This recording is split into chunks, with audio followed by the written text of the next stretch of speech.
Welcome to Nevada Newsmakers. On the broadcast today, Dr. Jeffrey Geihs joins us. He's Executive Director of the Nevada Association of School Administrators. He's here for the whole show on an all-new Nevada Newsmakers.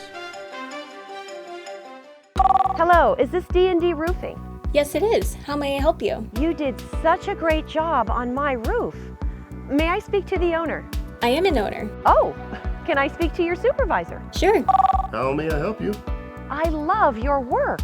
May I speak to the owner? I am an owner. We're all owners. Well, that's why at D&D we work so hard to keep your home safe and sound. Oh, no wonder. D&D Roofing and Sheet Metal. Local, employee-owned, here for you. Retail's impact on Nevada's economy? Enormous. 8,600 businesses, large and small, employing 145,000 workers.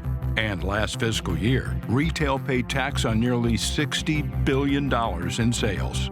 We're the Retail Association of Nevada. We support retail, we help it grow, and we mean business.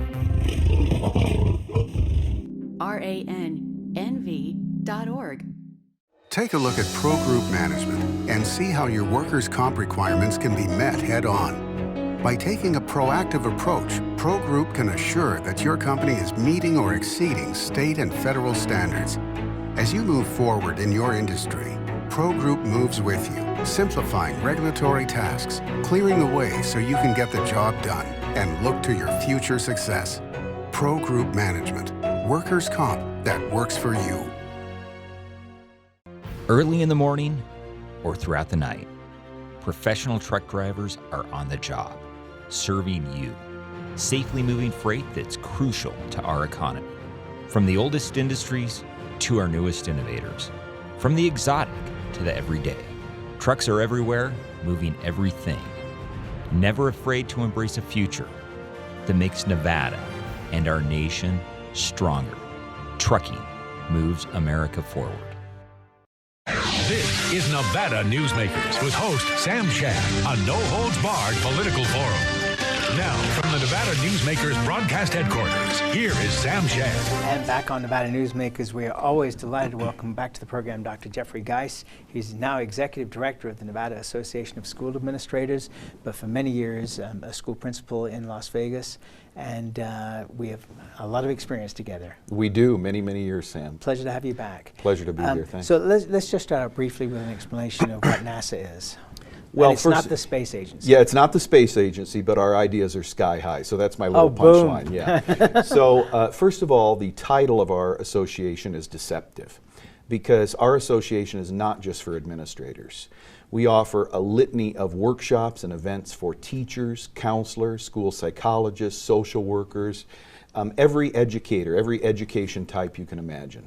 So we've really opened up, and that's our new motto, open to all, even community members or elected officials that want to be involved and learn side by side with educators. Okay, so, and the purpose being? Our purpose really is, first of all, we don't get into negotiations or contracts or anything like that. That's another way our title is deceiving. We are the state's only pre-K through 12 professional development association for all educators, charter, private, parochial, traditional, public. And our mission is to provide great professional development to those folks in the areas that they need to make them the best they can be in whatever job they hold, to best serve the students that they serve, the children of Nevada. Okay, so it sounds like there will be clashes between those different areas. No, quite frankly, not at all. So I'm going to just tell you two little stories that really motivate my work. When I was a youngster in third grade, I was a kid that couldn't read. And I remember the deflating feeling I felt when my parents were called into the principal's office and they were told that. I remember the uplifting feeling I felt when I had gone through an intervention program and was then reading by the end of third grade at the junior high reading level. Wow. We provide professional development like that to teachers and to administrators. I remember as a new teacher in 1994 when I started in the middle of the year, January, and teaching 10th and 11th grade low-level English courses at a high school in Las Vegas, and being ready to quit in March until I learned how to manage a classroom through some really great professional development. I didn't quit. I learned how to do that. I succeeded. That's the kind of professional development we offer to people. All right, now, are teachers able to take advantage of this as well? 100%. As a matter of fact, this week on February 1, Saturday, we have a workshop for teachers on addressing mental health and mental health awareness of your students in your school. And on February 29th here in Reno, we have a behavior management workshop at the AGC building. And those are reciprocal workshops in Las Vegas as well. And people can simply go to our website, nvadministrator.org, nvadministrator.org, and they can see all the offerings. And we have a spring conference coming up in Tahoe, June 15 and 16, with a whole array of offerings, something for everyone, with big name, internationally known speakers like Dr. Bill Daggett and many, many others. Dr. Jara from Las Vegas is coming up, the superintendent, and Ray McNulty and many others that play to everyone, something for everyone there. Going back to what you were saying just earlier about the kind of people that you're working with, are we expecting too much of teachers today in the sense that, as you mentioned, social workers, mental health issues? This is not teaching. This is a much bigger responsibility. And we don't appear to be paying enough to get the kind of people that we want to get in and keep them. And should that be the responsibility of the school system? And you've seen it from going to school to running schools to now being in this association. What's your thoughts on that? Well, my thoughts are, my wife's been a teacher for 25 years.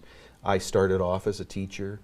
I just can tell you in the last 5 years alone, what's fallen on the backs of teachers is enormous compared to, it used to be. I left the principalship in 2012, became an associate superintendent. Even the demands placed on principals today is so much greater than it used to be. So I think your question is can schools do it all? And can they do it all well? Well, they're being asked to do it all. They're being asked to do it all well, and they're being asked to do it all, and the question is whether or not they can do it all well. And I would say that NASA is an organization to help them do it, because these things are placed on them. Many of these edicts are placed on them legislatively and otherwise, federally and statewide. So we want to provide optimal PD to help them find a balance so that they can work smarter and not harder. That's how I see my role, so that they can best serve the children they have. All right. We see similar things in the broadcast industry, for example. In newsrooms, you used to have reporters, photographers, editors. Now you have one person being asked to do all those three jobs. Right. I believe that there are some people that can do two of those three jobs well. The idea of them being able to do all three, they're completely different things. And that seems to me to be exactly what you're describing, except under much more dire circumstances, which is teaching our kids. Yep. How can we expect one person to do this many jobs and do them all well? So let me give you an example. So when I was a principal in 2005, 2006 at Cheyenne High School, we discovered that 75% of our incoming freshmen were below 9th grade reading level. 30% of those freshmen were 3rd grade or below. 30% of that 75%. It wasn't our fault, but we have to own it as our problem. Right. And now to waste any time on what the previous schools or the parents did or didn't do is simply a waste of time. Is it wrong? No, it's not wrong, but it's a waste of time. So what we did to work smarter was we just simply diagnosed every kid's reading level before they enrolled. Their required elective reading course for their ability level trumped anything else on their schedule. And what we did was we moved the level of proficiency upward, and I required an elective reading course. And then I asked some of my best teachers to teach it in a scripted way. Even PE teachers were teaching reading, and they were moving the needle of achievement. So that's how you work smarter and not harder. So is it complicated? Yes, because you've got to do master schedules, and then kids that are not reading are unable to maybe have the latitude with other electives and so forth. But The main problem is literacy. Literacy transcends all, no matter what subject area it is. So those are the kinds of things that we discuss in our professional development offerings. All right, so literacy, the ability to read and comprehend, I presume, is the back end of that, are the most important things. Where are we failing in an era where you think, because of telephones, cell phones, that we have the whole world of knowledge in a computer in our hand? Every kid has one, right? Yep. Just about. And yet we seem to be going backwards, not forwards, in terms of literacy. Yeah, I don't think that that's true. Our graduation rates nationally are higher than they have been before. Our school attendance of students nationally is higher than it was before. I mean, 50 years ago, if a school system had 50% of the kids in school and graduating, that was a success. Of course that's not a success now. We want 100% of our kids in school and graduating in a meaningful way. The skills of proficiency that warrant a high school diploma. So are there problems? Yes, you could blame those problems on a whole host of things. Media, social media, lack of parent attention on some of those things, and not even to blame the parent. Many single parent households, you've got moms or dads with 2-3 jobs and older siblings watching younger siblings, and they're worried about the basic things, a roof over their head and eating, and that's the kinds of issues we faced in many of our urban, lower socioeconomic schools. So is it a right expectation of government to have us address those things? Absolutely. But is it a challenge for school systems and schools individually? Absolutely. So that's what a professional development organization like NASA comes in to have discussions, dialogue, network, professional development around. All right, but to circle back to my original question, or my original point, was we have kids reading at a much earlier age because of their telephones. Even though the communications may be different, they may not necessarily be reading books, they may be reading texts, they may be communicating that way. But are we ahead or behind with this technology in terms of literacy? I think we're on the precipice of utilizing it. So at our last fall conference, for example, we had a speaker, Dr. Christy Kane, that talked to teachers about how to utilize their mobile devices, students' mobile devices, to enhance their reading skills. And I think, from my observations, a lot of those things are still underutilized. I don't think we should tell kids to put those things away all of the time. Some of the time, yes. But I think that we should capitalize on their usage of it in the classroom. And there are successful schools, successful teachers that are doing so and increasing literacy rates, math skills, and so forth. So in a way, is this similar to the electronic calculator that for a long time, schools did not want calculators in the schools. The student was penalized. You need to do this the right way, learn it from the basics. And then eventually, they suddenly realized, hey, we can turn out better geometry students if they're able to use these incredible calculators than if we don't. Is that where we are now with the cell phone? Is that we're suddenly figuring out that we can utilize this? Yeah, I think so. And it's that way with a lot of issues. I mean, intelligence means you know where to find the information, right? Correct. I mean, you know where to go get it. You don't have to know it all. You don't just have to know where to find it. Yeah, and I think that's really important to teach students. And the utilization of those devices does that. All right, let's take a break. More with Dr. Jeffrey Geihs when we come back. Tamarack Junction is South Reno's hotspot with over 450 of the latest slots and video games. Sully Sports Bar, the Dining Car Restaurant, William Hill Sportsbook, and the Tamarack Steakhouse and Lounge. We're just north of the Summit Mall in South Virginia. Yeah.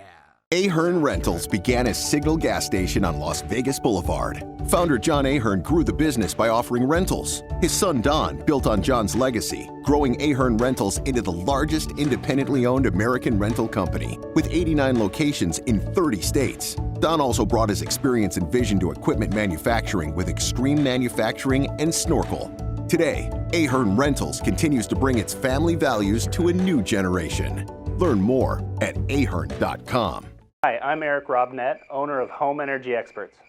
Has this ever happened to you? Honey, did you remember to turn down the thermostat? Forgetting to set the temperature? Not fun. We can help. Our new smart thermostat keeps the temperature set for your comfort all by itself. I'm feeling hot now. To increase your comfort, go to homeenergyexperts.com for details. That's homeenergyexperts.com. The signs and symptoms of cataracts can start out small with subtle changes in your vision. So don't wait. Be proactive and take your vision into your own hands. If you're experiencing the onset of cataracts or just have questions, contact your eye care professional or call Eye Care Associates of Nevada today. Dr. Geihs has years of experience specializing in the surgical correction of eye disorders and has completed over 84,000 vision correcting procedures. At Eye Care Associates of Nevada, we'll change the way you look at the world. The Tamarack Junction Steakhouse is known for signature steaks, handcrafted cocktails, and world-class wines. Join us Thursdays and Friday nights from 4:30 to 6:30 in the Steakhouse Lounge for live music, gourmet plates, and well-priced wines, just north of the Summit Mall on South Virginia. This is Nevada Newsmakers. And back on Nevada Newsmakers, we continue our conversation with Dr. Jeffrey Geihs. He's the Executive Director of the Nevada Association of School Administrators. I got to ask you about the Clark County Education Association with these two initiatives, one to raise the sales tax in Clark County and the other to raise the gaming tax by a couple of points.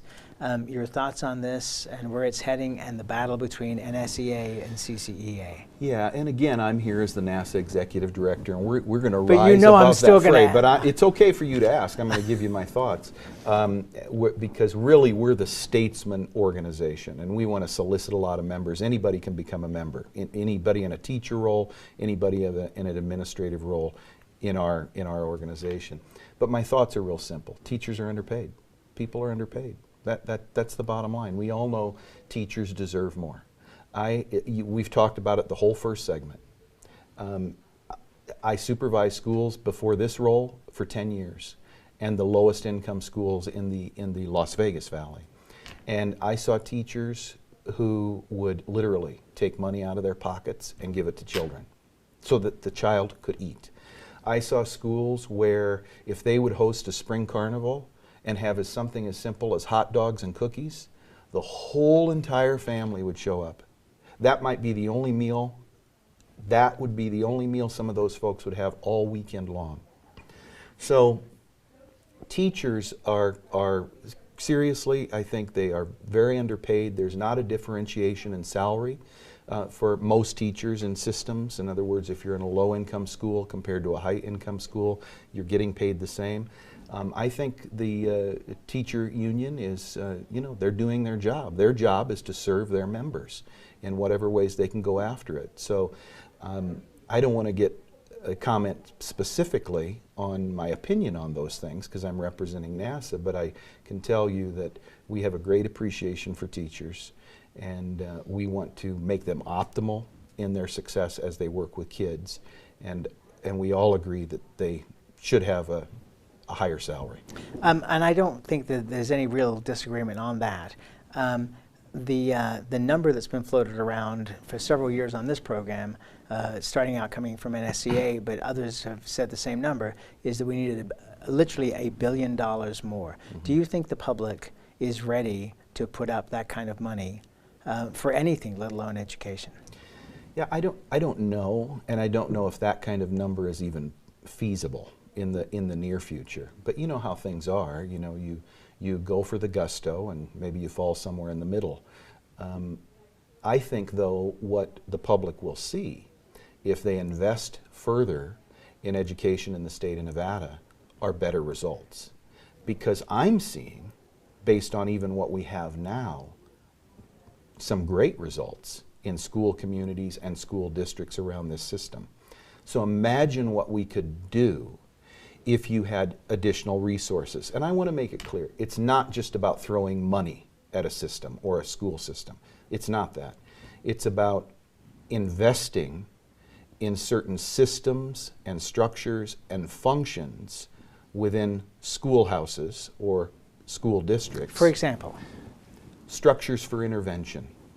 structures for a crosswalk between a child's social, emotional needs and their level of proficiency. Understanding where a child falls on the adverse childhood experiences research, which says if you have, as a child, things going against you, like you're born poor, you're in a single parent household, you've witnessed drug abuse, you've seen death in the family, those kinds of things, kind of think of it as stackable on a child. And the more of those issues a child has, through no fault of their own, they're born into this, right? The more likely those issues are to manifest in their misbehavior at school. So it's not that they're a bad child, it's that the manifestation of those things can be treated in schoolhouses. So you talked about how schools are asked to do a lot with fewer people, right? So what I'm saying is, with more investment, you wouldn't necessarily have to have fewer people. You can make those investments in children around specific structures to reduce absenteeism, to reduce behavior issues and keep them in school, to increase proficiency in math and literacy and so forth. I believe that's a better investment for the state of Nevada than putting them in prison later, because that costs a lot more money. So I don't have any opposition to going after more resources. I think that's a good thing.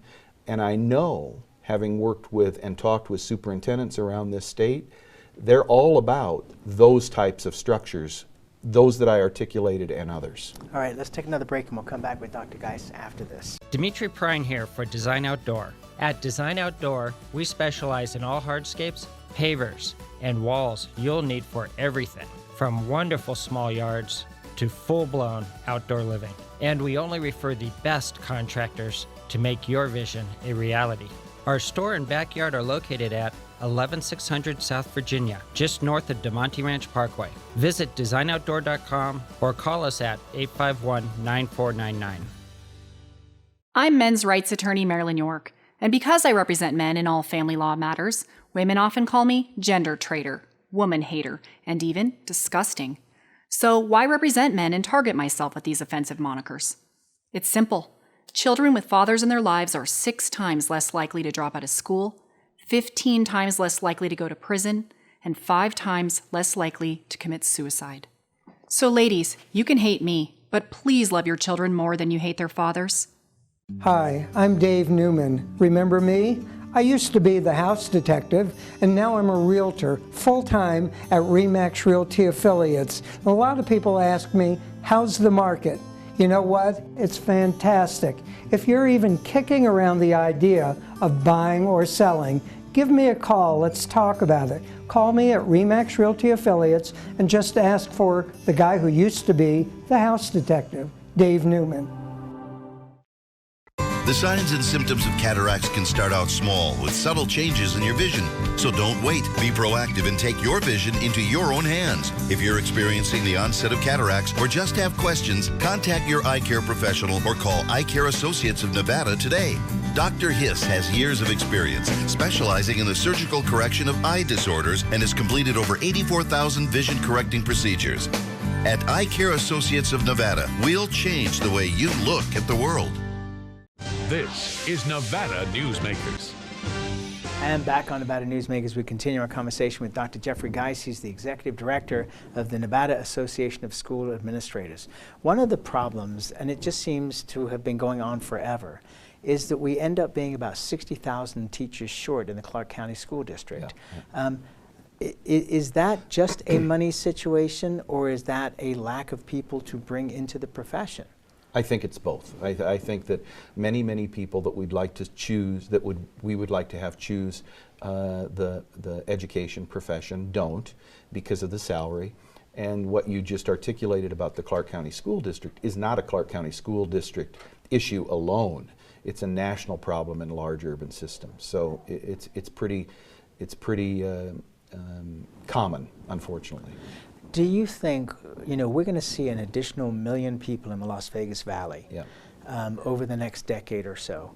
Are we prepared for that with school buildings, in any way? Yeah, well, we've been prepared for it in the past. I remember through the 80s and the late 80s and through the 90s, we were building, the Clark County School District was building 12 to 16 schools a month, or a year for several years, over a decade.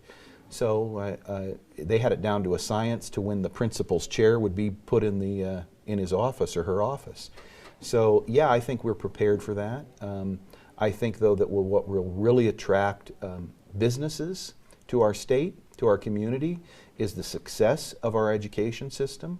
So I do advocate for investing in that success. Okay, and I'm going to throw a little bit opposite thought in there. I think businesses are coming to Nevada because we have cheap land, relatively speaking. We have a lack of regulation, or not as intense regulation as we see in California.